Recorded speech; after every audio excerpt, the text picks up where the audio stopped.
Hello everyone, আপনারা দেখছেন Bengali trading YouTube channel. Bengali trading YouTube চ্যানেলে আপনাদের স্বাগত জানাই। তো অনেকের মনের মধ্যেই প্রশ্ন আছে যে স্টক মার্কেটের ডাইরেক্ট এন্ট্রি ভালো নাকি কোনো মিউচুয়াল ফান্ডের মাধ্যমে স্টক মার্কেটে এন্ট্রি নেবো সেটাই ভালো। মানে স্টক মার্কেট মিউচুয়াল ফান্ড ভালো না ডাইরেক্ট আমি স্টক পিক করব বা ডাইরেক্ট আমি ইনভেস্ট করব সেটা ভালো। যদি আপনাদের হাতে সময় থাকে, আপনারা যদি আপনাদের কোম্পানি স্টাডি করতে পারেন, ফান্ডামেন্টাল বুঝতে পারেন, ঠিক আছে, এবং তার সঙ্গে যে স্ট্র্যাটেজিগুলো আপনি দেখতে পারেন, ঠিক আছে, তারপরে যদি আপনারা ট্রেড নিতে পারেন, তাহলে আপনাদেরকে স্টক মার্কেটে যে ডাইরেক্ট এন্ট্রি বা স্টক মার্কেটে যে ডাইরেক্ট যে স্টক কিনতে পারবেন বা কিনবেন, সেটাতে সবসময় রিটার্ন পরিমাণ বেশি আসবে। যেগুলো আমি যে স্ট্র্যাটেজিগুলো আপনাদের শিখিয়েছি, আমি যে 5টা স্ট্র্যাটেজি মোট আপনাদের শিখিয়েছি, সেই স্ট্র্যাটেজি মতো যদি আপনারা চলতে পারেন, ঠিক আছে, ডিসিপ্লিনের সাথে, ঠিক আছে, তাহলে কি এই স্ট্র্যাটেজি থেকে যে রিটার্ন আসবে সেটা মিউচুয়াল ফান্ড থেকে সেই পরিমাণে রিটার্ন লং টাইমে সেই রিটার্ন আসবে না। ঠিক আছে, বুঝতে পারছেন? তো অনেকের কাছে কি আমি ফান্ডামেন্টাল দেখার বা ব্যালেন্স শিট দেখার তাদের কাছে সময় নেই, বুঝতে পারছেন? তাদের কাছে কোনো সময় নেই। তারা যেই জব করুক বা যেই বিজনেসই করুক, তাদের কাছে কোনো সময় নেই। তাদের কিন্তু ইনভেস্ট করতেই হবে, ঠিক আছে, ইনফ্লেশনকে বিট করার জন্য ইনভেস্ট করতেই হবে। তাই ইনফ্লেশনকে বিট করার জন্য ইনভেস্ট করতে হলে কী করতে, তখন তাদেরকে কোনো মিউচুয়াল ফান্ডের থ্রুতে গিয়ে তাদেরকে টাকা ইনভেস্ট করতে হবে, বুঝতে পারছেন? এবং মিউচুয়াল ফান্ড হচ্ছে এরপর কি দু রকমের হয়। এক হচ্ছে ডাইরেক্ট মিউচুয়াল ফান্ড, আর হচ্ছে রেগুলার মিউচুয়াল ফান্ড। ঠিক আছে, রেগুলার মিউচুয়াল ফান্ড যেগুলো হচ্ছে, সেগুলো হচ্ছে যে মাঝখানে কোনো এজেন্ট থাকে, যে এজেন্ট ব্রোকারেজের সঙ্গে আপনাকে এক করে দেবে। মানে আপনি আপনার যে অর্থটা, সেই টাকাটা সেই মিউচুয়াল ফান্ড পর্যন্ত নিয়ে যাবে, সেই মাঝখানে এজেন্ট থাকবে। সেই এজেন্ট কি করবে, মাঝখান থেকে একটা টাকা সে কমিশন নেবে, বুঝতে পারছেন? আর ডাইরেক্ট যে প্ল্যান আছে, সেটা হচ্ছে মাঝখানে কোনো রকম কোনো এজেন্ট থাকবে না। আপনি ডাইরেক্ট হচ্ছে নিজে গিয়ে আপনি বলবেন ডাইরেক্ট আমি মিউচুয়াল ফান্ডে ইনভেস্ট করতে চাই, আপনি নিজে ডাইরেক্ট ইনভেস্ট করবেন, বুঝতে পেরেছেন? এজেন্ট যেখানে থাকবে সেটা হচ্ছে রেগুলার, আর যেখানে এজেন্ট থাকবে না সেটা হচ্ছে ডাইরেক্ট প্ল্যান। তো সর্বপ্রথম আপনাদেরকে চয়েস করতে হবে কিন্তু ডাইরেক্ট প্ল্যানে। কেন ডাইরেক্ট প্ল্যান চয়েস করতে হবে? এই ডাইরেক্ট প্ল্যানের হচ্ছে কি এক্সপেন্স যে রেশিও আছে সেটা কম হয়, বুঝতে পারছেন? রেগুলার যে প্ল্যান আছে সেখানে এক্সপেন্স রেশিওটা কি অনেক পরিমাণে বেশি হয়, বুঝতে পারছেন? আপনার টাকা নিয়েই তো আপনার এজেন্টকে টাকাটা দিচ্ছে। আপনি যে টাকার পরিমাণ রিটার্ন পাচ্ছেন সেই টাকা নিয়েই আপনার এজেন্টকে দিচ্ছে। তাহলে কি এই মাঝখানে যে এজেন্টের টাকাটা বা এজেন্টের জন্য যে পার্সেন্টেজ টাকা আপনার মেন যে প্রফিটের টাকা থেকে বাদ চলে যাচ্ছে, সেই টাকাটা আপনার যাবে না। তাহলে আপনাকে প্রথমে কি চয়েস করতে হবে, ডাইরেক্ট যে মিউচুয়াল ফান্ড আছে সেই ডাইরেক্ট মিউচুয়াল ফান্ডে আপনাকে প্রথমে চয়েস করতে হবে। এবং ডাইরেক্ট মিউচুয়াল ফান্ডে চয়েস করার সময় আপনাদেরকে দেখতে হবে দুটো জিনিস। সেটা হচ্ছে কি যে আপনি যে মিউচুয়াল ফান্ডটা চয়েস করেছেন, ঠিক আছে, সেই মিউচুয়াল ফান্ডটা যেন সাইজটা যেন বিগ সাইজের হয়, বুঝতে পারছেন?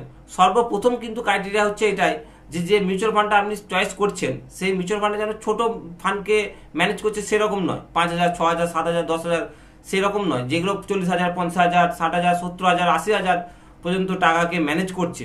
সেই সমস্ত যে ফান্ড আছে সেই ফান্ডগুলোতে আপনাকে টাকা ইনভেস্ট করতে হবে। এবং তার সঙ্গে যে ফান্ড ম্যানেজার যে ফান্ডটাকে ম্যানেজ করছে, সেই ফান্ড ম্যানেজের সমস্ত বায়োডাটা, ঠিক আছে, সেটা ভালোভাবে পড়ে নিতে হবে। মানে সে কিভাবে এসছে, এই ফান্ড ম্যানেজ করতে আসার আগে তার এক্সপিরিয়েন্স কি আছে, সেটা একটু ছোট করে আপনাকে স্টাডি করে নিতে হবে। এবং দ্বিতীয় নম্বর কথা হচ্ছে সেটা কি, সেটা হচ্ছে বেটা। বিটা বলে যেটা আছে, সে বিটা সবসময় 1-এর নিচে হতে হবে। যে মিউচুয়াল ফান্ডে আমি ইনভেস্ট করতে চাইবেন, তাকে বেটাটাকে 1-এর নিচে হতে হবে। 1-এর নিচে হওয়া মানে কি, সে হচ্ছে তার যে রিটার্ন নিয়ে এসছে, ধরুন সে 20% রিটার্ন নিয়ে এসছে, ঠিক আছে, সে 20% যে রিটার্ন নিয়ে এসছে তার পেছনে সে কতটা রিস্ক নিয়েছে। যদি ওটা 1-এর উপরে হয় তাহলে কি বলুন তো, সে রিস্ক প্রচুর রিস্ক নিয়েছে, তারপরে সে 20%-এর টাকা রিটার্ন নিয়ে এসছে বা 30% টাকা রিটার্ন নিয়ে এসছে। কিন্তু যদি 1-এর নিচে হয় তাহলে কি বলুন তো, সে রিস্ক নিয়েছে অল্প কিন্তু গেন নিয়ে এসছে বেশি। তাহলে ওটাই তো ভালো না, যে রিস্ক কম নেবে এবং গেন বেশি দেবে, বুঝতে পারছেন? যে রিস্ক কম নেবে এবং রিটার্ন বেশি দেবে, সেই যে মিউচুয়াল ফান্ড আছে সেইটাকে আপনাকে চয়েস করতে হবে। তার জন্য আপনাকে কি দেখতে হবে, বিটা, BETA। এই বিটা আপনি যখন দেখবেন যে 1-এর নিচে আছে, সেই মিউচুয়াল ফান্ডকে আপনাকে চয়েস করবেন, ঠিক আছে? এরপর শুনুন, এই মিউচুয়াল ফান্ডে সবাইকার গোল সমান নয়। আপনার যা গোল হতে পারে আমার গোল সেরকম সমান নয়, আপনার যা বয়স আমার বয়স সেরকম সময় নয়। তো যে 25 থেকে 30 বা 35 বছর বয়সে যারা আছে, যারা ইয়ারলি এখন স্টক মার্কেটে আসছে, ইনভেস্ট করবে বা বিনিয়োগ করবে বা মিউচুয়াল ফান্ডে ইনভেস্ট করবে, তাদের কাছে কি বলুন তো, তাদের কাছে হচ্ছে সময় আছে, রিস্ক নেওয়ার জায়গা আছে, কারণ তাদের পুরো জীবনটা এখন পড়ে রয়েছে, তারা রিস্ক এখন নিতে পারে।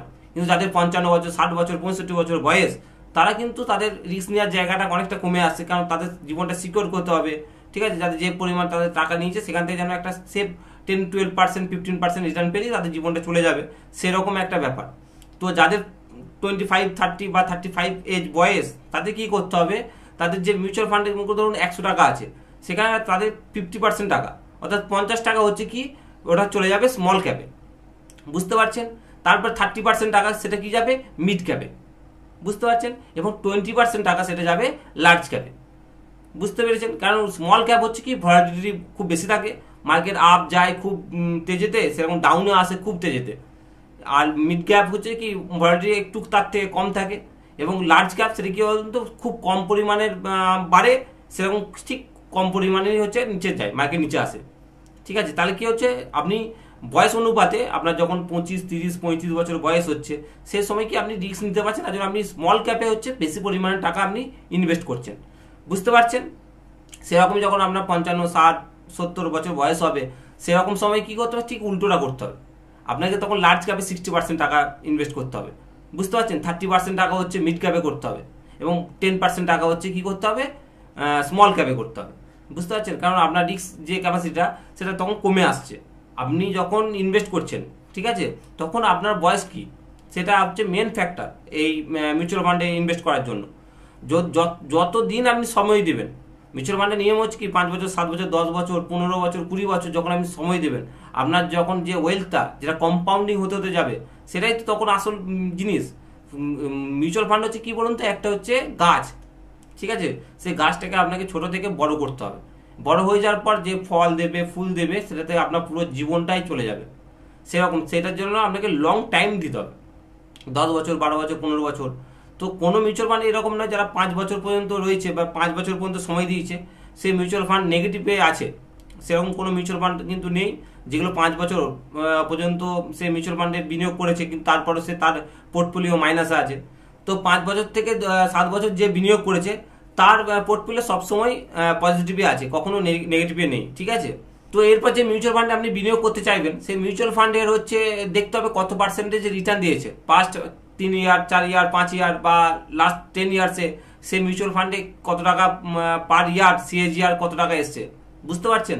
যদি দেখেন যে তার সিএজিআর 30%, 32%, এরকম অনেক আছে যারা 30%, 32%, 35% পর্যন্ত সিএজিআর দিয়েছে পার ইয়ারে, বুঝতে পারছেন। তো সেই রকম যে কোম্পানিগুলো আছে বা সেরকম যে মিউচুয়াল ফান্ডগুলো আছে, ঠিক আছে, সেই মিউচুয়াল ফান্ডগুলোকে আপনাদেরকে বুঝতে হবে যে কি সেই মিউচুয়াল ফান্ডে কিন্তু আপনার টাকা বিনিয়োগ করলে হবে না। কারণ কি, তারা যে স্টকগুলো পিক করেছিল, সে ফান্ড ম্যানেজার যে স্টকগুলোকে পিক করেছিল, সেই স্টকগুলো খুব ভালো র্যালি করেছে, তার জন্যই তো তারা 32%, 40% পর্যন্ত রিটার্ন নিয়ে এসছে, compounding annual growth rate CAGR নিয়ে এসছে, বুঝতে পারছেন। তো যে কোম্পানিগুলো ধরুন 12%, 13%, 15% রিটার্নে আছে ওভার লাস্ট 3 ইয়ার্স, 5 ইয়ার্সে, সেই সমস্ত যে মিউচুয়াল ফান্ড আছে, ঠিক আছে, এবং সেই মিউচুয়াল ফান্ডের কি হতে হবে, প্রথমত হচ্ছে তার সাইজ যেন বড় হয়, এবং দ্বিতীয় নম্বর কি তার বেটা যেন 1-এর নিচে থাকে, ঠিক আছে, এবং যে ফান্ড ম্যানেজ করছে তার বায়োডাটা যেন গুড থাকে, ঠিক আছে, সে যেন কোনো স্ক্যাম্পের সঙ্গে যুক্ত বা কোনো একটা কোম্পানির সঙ্গে তার যুক্ত আছে, ঠিক আছে, এরকম যেন কিছু না হয়, তার যেন একটা অভিজ্ঞতা থাকে এবং তার যেন বায়োডাটা ক্লিন থাকে, বুঝতে পারছেন, এইটুকুই চাই। এবং আপনি যে 30% বা 32% যে রিটার্ন মিউচুয়াল ফান্ডগুলো আছে, সেগুলো প্রতি মানুষের অ্যাট্রাকশন বেশি যায়, যে 30% সে লাস্ট 3 ইয়ার বা লাস্ট 5 ইয়ার দিয়ে 30% করে রিটার্ন দিয়ে এসছে প্রতি বছর বছর। কিন্তু সেগুলো যে মানুষের প্রথম ভুল, কারণ সে 30% রিটার্ন দিয়ে দিয়েছে, সে যে স্টকগুলো পিক করেছিল সেই স্টকগুলো 30% রিটার্ন দিয়ে দিয়েছে, বুঝতে পারছেন। সে তার পোটেন্সিয়াল গেন পাওয়ার চান্স খুব কম, 40%-এর ওপরে 50%, 60% যাওয়া খুব কম, কিন্তু যেগুলো 10%, 12% বা 15% আছে রিটার্ন দিচ্ছে, সেগুলো কি বলুন তো 30%, 32% পর্যন্ত যাওয়ার প্রবাবিলিটি চান্স আছে। তাহলে সেই সমস্ত ফান্ডকে আপনাকে চয়েস করতে হবে যেগুলো 20%-এর নিচে, ধরুন 18%, 15% যে রিটার্ন দিয়েছে লাস্ট 3 ইয়ার্সে, 5 ইয়ার্সে, ঠিক আছে, এবং সেই ফান্ডগুলো গুড, তার কোম্পানি যে আছে বা কোম্পানির বেটা যে আছে সেগুলো যে 1-এর নিচে আছে, বুঝতে পারছেন, সেই সমস্ত যে ফান্ড আছে সেই ফান্ডগুলোতে আপনাকে এন্ট্রি নিতে হবে, বুঝতে পারছেন। তো আমি কিছু ডাইরেক্ট প্ল্যান আমি আপনাদেরকে দেখাবো। তো এই ডাইরেক্ট প্ল্যানগুলো কোনো মতেই কিন্তু আমার রিকমেন্ডেশন নয়, এগুলো সমস্ত কিছু হচ্ছে এডুকেশন পারপাস অনুযায়ী আপনাদেরকে আমি দেখাবো। তো এগুলো কখনোই বাইং আর সেলিং এর জন্য আমি কখনো রিকমেন্ডেশন করব না, বা এই মিউচুয়াল ফান্ডগুলোতে আপনারা বিনিয়োগ করুন তার কিন্তু কোনো রকমের আমার রিকমেন্ডেশন নয়, ঠিক আছে। আমি শুধুমাত্র আপনাদের এডুকেশনাল পারপাস অনুযায়ী এই ডাইরেক্ট প্ল্যানগুলো আপনাদেরকে দেখাবো। তো চলুন, তো চলে এসেছি আমরা গ্রোথে। তো গ্রোথে এসে এখানে মিউচুয়াল ফান্ডে আমরা ক্লিক করেছি। মিউচুয়াল ফান্ডে ক্লিক করার পর দেখুন এখানে Motilal Oswal mid cap fund, ঠিক আছে। এই Motilal Oswal mid cap fund direct growth, এই যে ডাইরেক্ট প্ল্যান, ঠিক আছে, বুঝতে পারছেন এটা কি ডাইরেক্ট প্ল্যান, ঠিক আছে। এরা কি দিয়েছে 33.25% রিটার্ন 3 ইয়ারে, মানে লাস্ট 3 ইয়ারে 33% করে সে রিটার্ন দিয়ে গেছে, বুঝতে পারছেন। এবং এখানে দেখুন 3 বছরে 5 বছরে সে কত পার্সেন্ট, সে 5 বছরে লাস্ট 5 বছরে 33% রিটার্ন দিয়ে গেছে। এবং অল টাইম যবে থেকে এই ফান্ড শুরু হয়েছে, এই ফান্ড শুরু হয়েছে ধরুন 2014 থেকে, ঠিক আছে। 2014 থেকে সে 25% করে সে পার ইয়ার রিটার্ন দিয়ে যাচ্ছে, বুঝতে পারছেন। তো এই মতিলাল ওইসাল যে মিড ক্যাপ ফান্ড আছে, তো এই ফান্ডের হচ্ছে কি এনএভি, এনএভি হচ্ছে কি, এটা হচ্ছে একটা রেট, যে যেমন স্টকের রেট থাকে, যেমন ধরুন রিলায়েন্সের যে 1400 টাকা বা 1500 টাকা দাম যে স্টকটার, সেরকমই এই মতিলাল ওইসাল যে মিড ফান্ড আছে, সে ফান্ডের হচ্ছে এটা এনএভি। এই এনএভি হচ্ছে 119 টাকা 65 পয়সা আজকে দাম চলছে, মানে এই প্রাইসের উপরে সেটা ট্রেড হয়, বুঝতে পারছেন। মার্কেট যদি উপরে যায় তাহলে এই রেট কি বেড়ে বেড়ে যাবে 119 জায়গায় 120, 125, 130। কিন্তু যদি মার্কেট ডাউনে থাকে বা যে স্টকগুলো সে পিক করেছে, যে ফান্ড ম্যানেজার যে স্টকগুলো পিক করেছে সেই ফান্ড, দেখুন এই ফান্ডগুলো সে পিক করেছে যে হোল্ডিংয়ে আছে এই যে স্টকগুলো, ঠিক আছে। এই কল্যাণ জুয়েলার্স, পলিক্যাপ, তারপরে জিও ফাইন্যান্স, এবং তারপরে যে president system, Bajaj auto, tube investment, এই যে স্টকগুলো আছে, এই যে স্টকগুলো সে পিক করেছে, এই স্টকগুলো যদি ডাউনে যায়, ঠিক আছে, তখন কি বলুন তো এই এনএভি রেট কমতে থাকবে। এবং এই ফান্ড সাইজ কত দেখুন, এটা হচ্ছে 18,604, মানে 18,604 কোটি টাকার যে ফান্ড সেটা হচ্ছে ম্যানেজ করছে, বুঝতে পেরেছেন। এরপর আপনাদেরকে কি দেখতে হবে বললাম, তার বেটা দেখতে হবে, কি বেটা কি আছে। তো এখানে বেটা কোথায় দেখতে পাবেন, এখানে যখন হোল্ডিং অ্যানালিসিসে যখন যাবেন, ঠিক আছে, তখন এখানে নিচে এলে আপনি দেখতে পাবেন তার বেটা কি আছে। এই দেখুন এখানে বেটা কি আছে, বিইটিএ, এই বেটা দেখাচ্ছে কত, এই বেটা হচ্ছে 0.84%, সেটা কি আছে 1-এর নিচে আছে, বুঝতে পারছেন। 1-এর নিচে থাকলে কি হচ্ছে, সে হচ্ছে রিস্ক হচ্ছে কম নিয়েছে এবং রিটার্ন বা রিওয়ার্ড হচ্ছে সে বেশি দিয়েছে। তাহলে 1-এর নিচে আছে, তাহলে কি হচ্ছে রিস্ক সে কম নিয়েছে এবং সে রিওয়ার্ড কি দিয়েছে দেখুন, একটা 14 বছর মানে 10 বছর ধরে সে 25% হচ্ছে এভারেজ রিটার্ন দিয়ে গেছে, 25% করে পার ইয়ার। 25% কিন্তু টোটাল নয়, কিন্তু পার ইয়ারে সে 25% করে রিটার্ন দিয়ে গেছে। যখন 2014 সালে এই ফান্ডটা শুরু হয়েছিল তখন তার এনএভি ছিল কত, তার এনএভি ছিল 10 টাকা 35 পয়সা, ঠিক আছে। সেখান থেকে আজকে কোথায় গেছে, আজকে সেখান থেকে হচ্ছে 121 টাকা, 121 টাকা এনএভি পর্যন্ত সে 118 টাকা, 118 টাকা এনএভি পর্যন্ত সে গেছে। প্লাস সে এত পার্সেন্টেজ সে রিটার্ন পেয়েছে এখান থেকে, বুঝতে পারছেন। তো 25% করে পার ইয়ার সে রিটার্ন দিয়ে গেছে। সেরকম অন্য কোনো একটা ফান্ড দেখছি আমি, সেরকম ধরুন এই Nipon India large cap fund, ঠিক আছে। এই নিপন ইন্ডিয়া হচ্ছে লার্জ ক্যাপ ফান্ড। এই লার্জ ক্যাপ ফান্ড হচ্ছে দেখুন এখানে 5 বছরে কি 5 বছরে সে 20% করে পার ইয়ার রিটার্ন দিয়ে গেছে অল টাইম। যখন থেকে এই ফান্ড শুরু হয়েছে, 2013 সাল থেকে সে 16% করে পার ইয়ার রিটার্ন দিয়ে গেছে, বুঝতে পারছেন। ওভার টাইমে কিন্তু মিউচুয়াল ফান্ড কখনোই আপনাকে নেগেটিভ রিটার্ন দেবে না, সব সময় একটা পজিটিভ রিটার্ন দেবে। 5 বছর 7 বছর যারা বিনিয়োগ করবে বা 5 বছর 7 বছর যাদের ভিউ থাকবে, ঠিক আছে। সর্বপ্রথম আপনাদের কিন্তু মিউচুয়াল ফান্ডে এলে সব সময় আপনাদেরকে ভিউ কিন্তু 5 বছর রাখতেই হবে। 5 বছরের নিচে কিন্তু কোনো রকম কোনো ভিউ নিয়ে এখানে আসা চলবে না, তাহলে কি আপনাদের মাইনাসে থাকতে পারে, আপনারা নেগেটিভ দেখতে পারেন। সেই সময় যদি আপনাদের ধরুন 3 বছরের আগে আপনাদের টাকার প্রয়োজন আছে, তখন কি হবে, আপনাকে সেই মাইনাসেই রিটার্নেই আপনাকে টাকা আপনাকে বার করে নিতে হবে। কিন্তু আপনার যদি মোটামুটি 5 বছর 7 বছরের যদি আপনাদের টাইম থাকে বা আপনাদের ভিউ থাকে বা কোনো গোল থাকে, তার জন্য কিন্তু এই মিউচুয়াল ফান্ডগুলো বেস্ট হবে, বুঝতে পারছেন। তো এখানেও দেখুন সেরকম এনএভি চলছে 95.43 রুপিস, ঠিক আছে, মানে 95 টাকা 43 পয়সা হচ্ছে এর এনএভি যাচ্ছে। এবং সে হচ্ছে ফান্ড কত ম্যানেজ করছে, এখানে দেখুন 34,000, মানে 34,432 কোটি, 34,432 কোটি টাকার ফান্ড। মানে আপনার আমাদের মতো যে সমস্ত লোকেরা যে মিউচুয়াল ফান্ডে টাকা লাগিয়েছে বা টাকা বিনিয়োগ করছে, তাদের টাকা মিলে 34,000 কোটি টাকার উপরে সে ফান্ডকে ম্যানেজ করছে, বুঝতে পারছেন। এবং তারপরে দেখুন তার বেটা কি আছে, এখানে এলে আপনি দেখতে পাবেন তারা এত কোম্পানিতে সে হচ্ছে তাদের স্টক লাগানো রয়েছে বা এতগুলো কোম্পানিতে তারা বাইং করেছে। এখানে বেটা এলে দেখতে পাবেন, এখানে বেটা হচ্ছে 0.95%, মানে এখানে কি হচ্ছে রিস্ক তার কম নিয়েছে এবং রিটার্ন সে একটা মোটামুটি ভালো রিটার্ন প্রোভাইড করেছে ওভার টাইমে, বুঝতে পারছেন।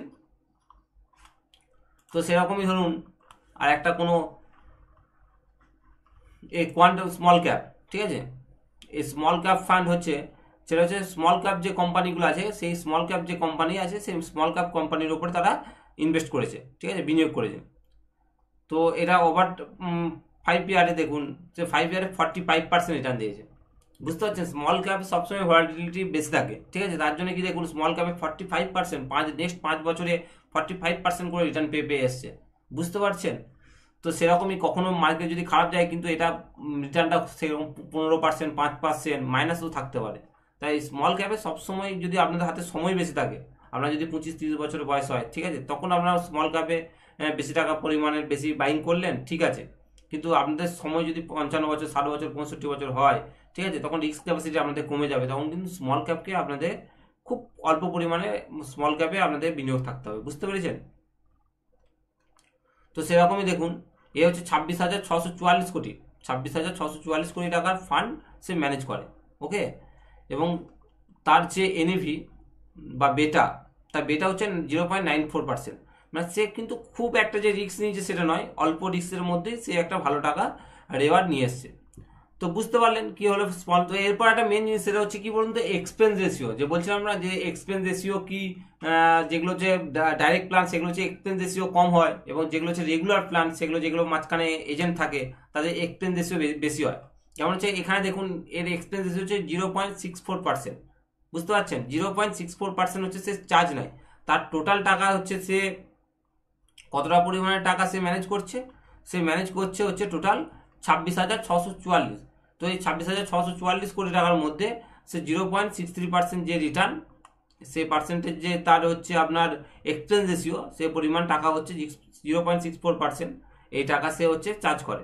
যে ফান্ড আছে 26,644 কোটি, তার উপরে 0.64% হচ্ছে তার হচ্ছে যে ফান্ড, যে কোম্পানি আছে বা যে মিউচুয়াল ফান্ড আছে সে হচ্ছে এই টাকাটা সে লাভ করে, বুঝতে পারছেন।